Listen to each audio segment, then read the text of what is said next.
அனைவருக்கும் வணக்கம். ஒரு பிஞ்சு மனசில் நெஞ்சை விதைக்கிற தாயான்னு முதல்ல யோசனை பண்ணுங்கள்.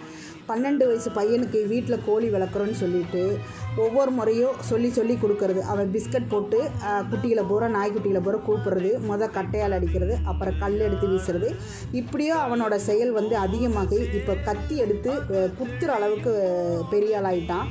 பாவம் 12 வயசு பையன் தன் செய்கிறது தவறுன்னு தெரியாமல் செய்கிற பையனை மன்னிக்கிறதா, இல்லை அது தவறுன்னு தெரிஞ்சு தன் பையனை தூண்டி விடுற அந்த தாய் செஞ்சது தவறுன்னு நம்ம சொல்கிறதான்னு தெரியல.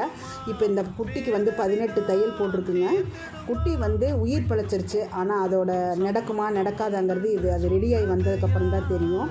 இப்போ என்னென்னா, இந்த பையனை போலீஸ் போனதுனால பயந்துட்டாப்புல. சின்ன பையன் தானே, இருந்தாலும் என்னோடய ஒப்பீனியன் என்னென்னா, இந்த பையனெல்லாம் சிறுவர் சீர்திருத்த பள்ளிக்கு போயிட்டு வந்தால் மட்டும்தான் நாளைக்கு இவன் நல்ல நிலைக்கு வர்றதுக்கு வாய்ப்பு இருக்குது. இல்லைன்னா பெரிய குற்றவாளியாக மட்டும்தான் இதுக்கு வாய்ப்பு இருக்குது. நன்றி.